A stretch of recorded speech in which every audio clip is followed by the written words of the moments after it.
हाय बच्चों, क्या हाल है। आप सभी का स्वागत है वर्क नैप चैनल में। हम करने वाले हैं आज लेक्चर नंबर 4, जिसमें हम पढ़ेंगे पॉलीसेक्राइड्स के बारे में। ठीक है, पॉलीसेक्राइड इंसेट के अकॉर्डिंग हम देखें तो 3-4 मैक्सिमम 5 लाइन है, बहुत इंपॉर्टेंट लाइन है। बाकी हम समझ नहीं पाएंगे कि एक्चुअली पॉलीसेक्राइड्स है क्या। फिर हमें पॉलीसेक्राइड पढ़ने के लिए हमें जाना होगा कहाँ पे, ऑर्गेनिक केमिस्ट्री के पास, जो एनसीईआरटी ही है। एनसीईआरटी का हम उनकी प्रिपरेशन और कुछ उनके जो रिएक्शंस हैं वो हम नहीं देखेंगे। वो हम जब ऑर्गेनिक कंपाउंड्स पढ़ेंगे यानी ऑर्गेनिक केमिस्ट्री पढ़ेंगे वहाँ पे हम देखेंगे। लेकिन हाँ, उनके जो बेसिक क्लासिफिकेशन दिए गए हैं, कैसे हम उनके नोमेनक्लेचर करते हैं, ये सब चीज़ हम जानेंगे। लेक्चर बड़े हो जाएंगे तो मैं इसे 3 सब पार्ट में डिवाइड करूँगा, या फिर मैक्सिमम 4 में कर सकता हूँ, जिसमें हम पहला पढ़ेंगे क्लासिफिकेशन ऑफ कार्बोहाइड्रेट्स, जो कि ये है। एंड देन हम मोनोसेक्राइड्स पढ़ेंगे।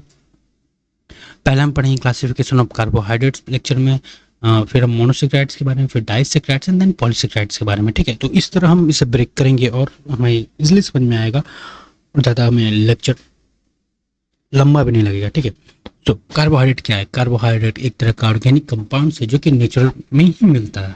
मोस्टली इसे प्लांट प्रोड्यूस करता है और इसे हम 2 पार्ट में डिवाइड करते हैं, simple carbohydrate and complex carbohydrate.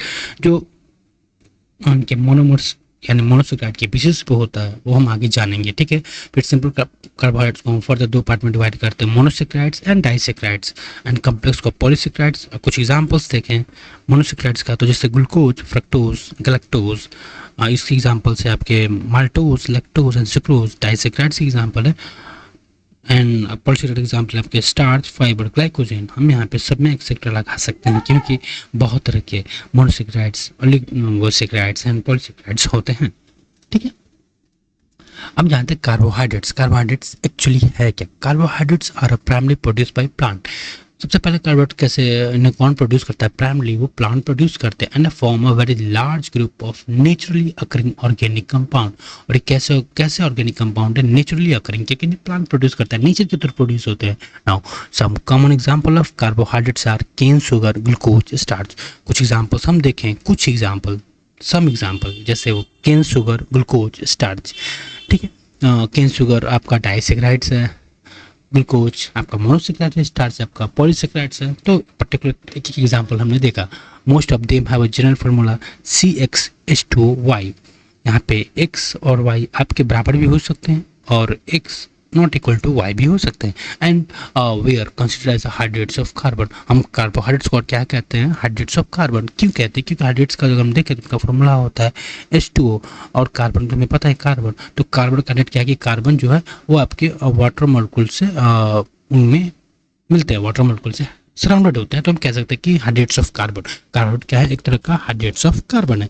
हाँ, बट जैसे कोई एग्जांपल देखें, जैसे ग्लूकोज एग्जांपल देखते हैं, C6H12O6। ठीक है, it fit into this general formula C6H12 whole 6 के।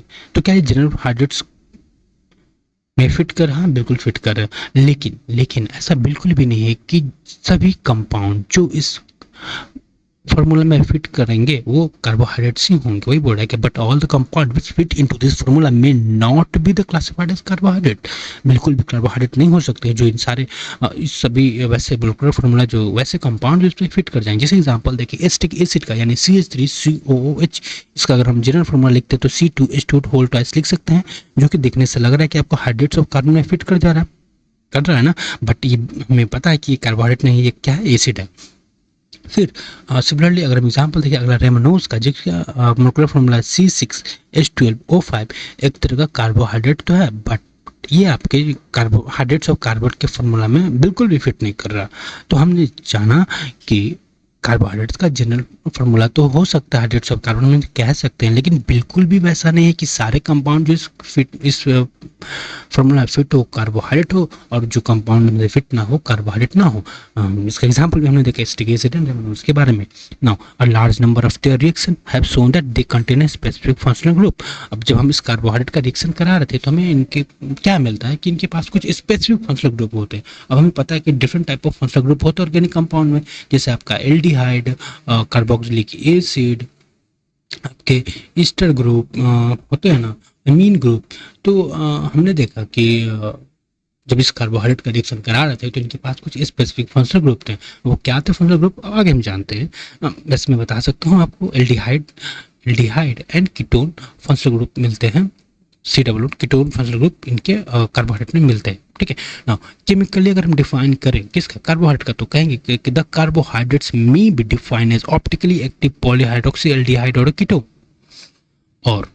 और the compound which produce such unit. कौन सा यूनिट, ये unit optically active polyhydroxy aldehyde या फिर कीटोन अगर वो प्रोड्यूस करते हैं रिएक्शन के दौरान, हाइड्रोलाइसिस के दौरान, तो हम कह सकते हैं कि हाँ वो कंपाउंड एक तरह का कार्बोहाइड्रेट है। अगर ठीक है, अगर नहीं करते तो नहीं है। अब इसका क्या मतलब, ऑप्टिकली एक्टिव यानी ऑप्टिकली एक्टिव आपका एक तरह का एक्सपेरिमेंट है जिसमें हम प्लेन पोलराइज लाइट का अगर हम पास करते हैं उस कंपाउंड से, तो आपके या तो लेफ्ट साइड रोटेट करेगा या फिर राइट साइड। अगर लेफ्ट साइड उस प्लेन पोलराइज लाइट को रोटेट करता है तो उसे कहेंगे लीवर रोटेटरी, उसे हम डिनोट करते हैं माइनस एल या फिर स्मॉल एल से। वही अगर राइट हैंड साइड करेगा तो हम उसे डिनोट करते हैं प्लस आर, प्लस और स्मॉल आर, स्मॉल डी से, ठीक है।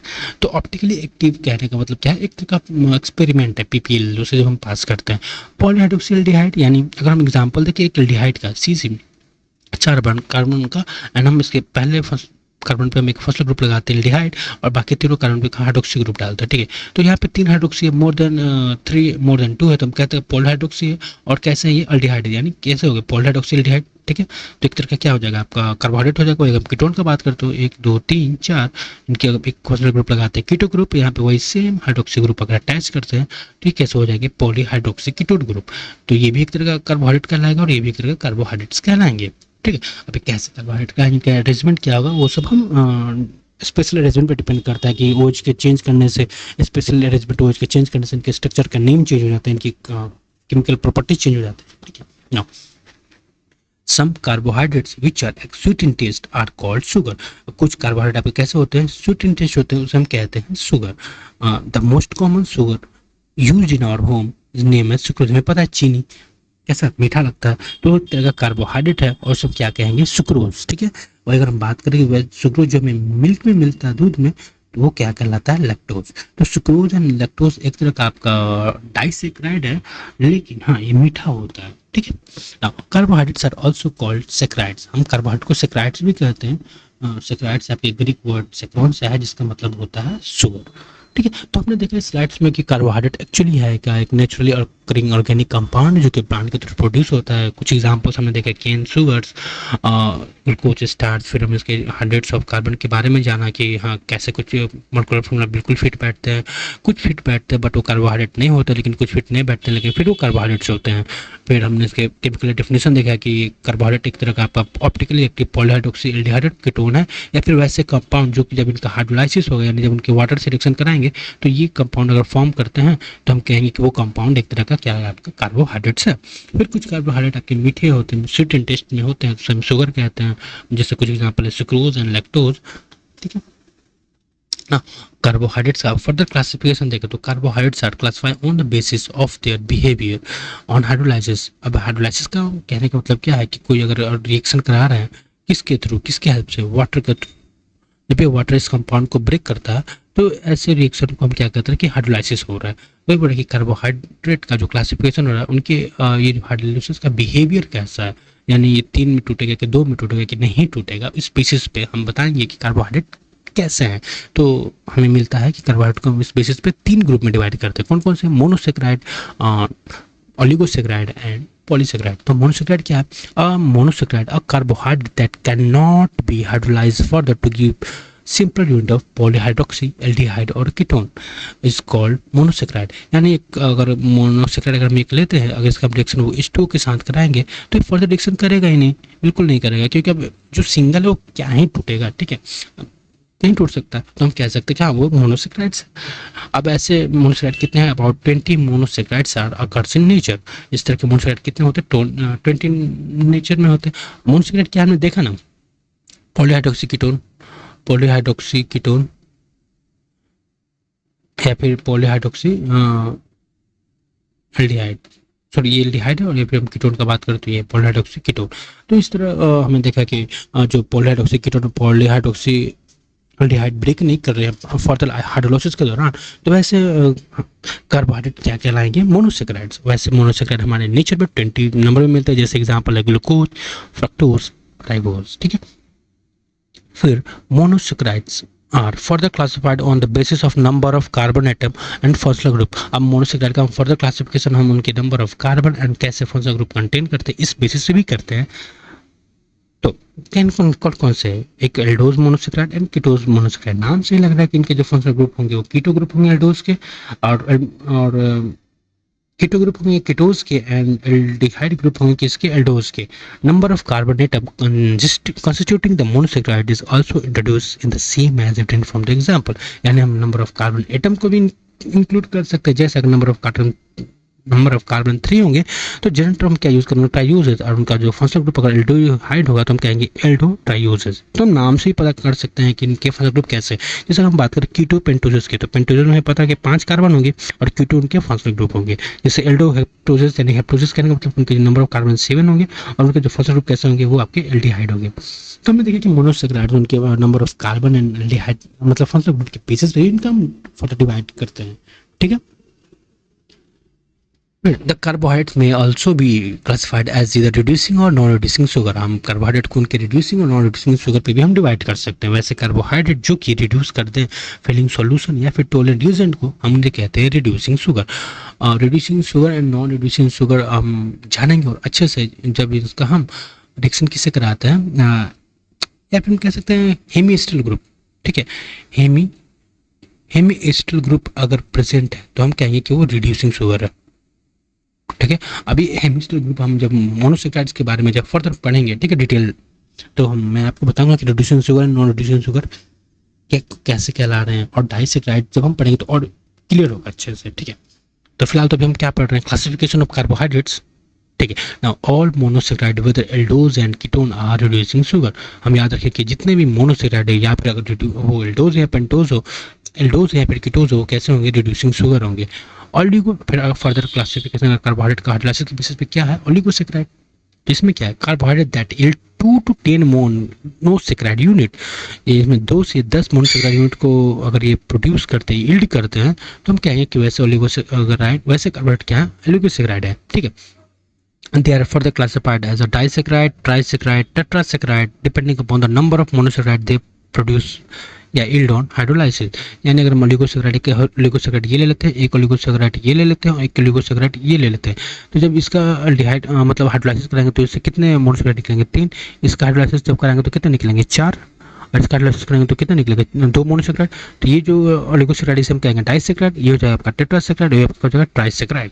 ठीक है, तो हमने देखा कि ओलिगोसेक्राइड का ये हम फर्दर क्लासिफिकेशन उनके नंबर ऑफ मोनोसेक्राइड यील्ड के बेसिस पे भी कर रहे हैं। ठीक है, the most common oligosaccharide is disaccharide. तो जो सबसे मोस्ट कॉमन ओलिगोसेक्राइड कौन सा है? डाइसेक्राइड है। The 2 monosaccharide unit obtain on hydrolysis of a disaccharide may be same और डिफरेंट। यानी अगर हम बात करें इस डाइसेक्राइड का, तो जब ये 2 यूनिट मिल रहा है फर्दर मतलब हाइड्रोलाइसिस के दौरान, तो या फिर आपका सेम भी हो सकता है या फिर डिफरेंट भी हो सकता है। जैसे कुछ एग्जाम्पल हम देखें, 1 मोलेक्यूल ऑफ सुक्रोज का एक तरह क्या है? डाइसेक्राइड है। On hydrolysis give 1 molecule of glucose and 1 molecule of fructose. तो सुक्रोज जो है आपको हाइड्रोलाइसिस जब 2 मोनोसेक्राइड दे रहा है तो एक ग्लूकोज दे रहा है और एक फ्रक्टोज दे रहा है, जो कि दोनों डिफरेंट है। वही अगर हम बात करें माल्टोज का, जब माल्टोज का हम हाइड्रोलाइसिस करते हैं तो आपके 2 मोलेक्यूल ऑफ ओनली ग्लूकोज दे रहा है, यानी सेम दे रहा है। तो हमें लाइन क्लियर हो गया कि the 2 monosaccharide units obtain on hydrolysis of disaccharide may be same. Same किसका होगा? आपका माल्टोज का, और डिफरेंट किसका होगा? आपका सुक्रोज का। ठीक है, तो फर्दर हमने ओलिगोसेक्राइड क्लासिफिकेशन देखा। Now polysaccharides carbohydrate which yield a large number of monosaccharide unit on hydrolysis are called polysaccharide. Polysaccharide कैसे हैं? एक लार्ज नंबर ऑफ मोनोसेक्राइड देंगे, जैसे आपको ग्लाइकोजन, स्टार्च, हिमालयोपेक्टिन वगैरह इसमें हम जानेंगे तो हमें दिखेगा कि कैसे इनकी सब ब्रांचिंग बन रही है, कैसे C1 C4 beta linkage, alpha linkage सब बन रहा है ना। कुछ एग्जाम्पल देखें तो क्या है? Starch, cellulose, glycogen, gums etcetera. और सबसे इंपॉर्टेंट लाइन है कि polysaccharides are not sweet in taste, hence they are also called non sugar. Polysaccharide हमें बिल्कुल भी मीठा नहीं लगता है, इसलिए हम इनसे कहते हैं नॉन शुगर। अब आप समझिए कि अगर मैं नेचर में देख रहा हूँ तो क्योंकि मैंने देखा कि डाइसेक्राइड चीनी, दूध, ये तो हमने जान लिया। ग्लूकोज हमें पता है कि जब गर्मी के दिन में ग्लूकोन डी वगैरह पीते तो कंपाउंड जो हम पीते हैं। लेकिन वही हम पॉलीसेकेराइड कैसे देखेंगे? तो अब जब हमें पता है कि plant cell wall cellulosic cell wall से बने होते हैं, तो सेलुलोजिक तरह का क्या है आपका पॉलीसेकेराइड है। जब हम उस बार को टेस्ट करेंगे तो हमें मीठा नहीं लगता है, क्योंकि हमें पता है कि पॉलीसेकेराइड टेस्ट उनका स्वीट होता ही नहीं है, तो मीठा कहाँ से लगेगा? ठीक है, तो इस तरह हमारा आज का क्लास यहीं पे हम रखते हैं, कंप्लीट करते हैं। ठीक है, क्लासिफिकेशन ऑफ हमने क्या देखा कार्बोहाइड्रेट के बारे में। अब अगला जो लेक्चर आएगा वो होगा हमारा मोनोसेक्राइड्स के बारे में। ठीक है, उनमें हम कैसे D form, L form, optical active plus minus से रिलेट करें, कैसे उनका रिंग फॉर्म, एनोमेरिक कार्बन क्या होता है, स्पेशल अरेंजमेंट क्या है, वो सब जानेंगे। ठीक है, तो आई होप आपको अच्छा से समझ में आया होगा कि हम कार्बोहाइड्रेट को कितने तरह से क्लासिफाई कर रहे हैं, उनके बेसिस क्या हैं, उनके एग्जाम्पल्स क्या हैं। ठीक है, तो मिलते हैं हम अगले लेक्चर में, तब तक अपना ख्याल रखिएगा, स्टे मोटिवेटेड गाइस। ठीक है।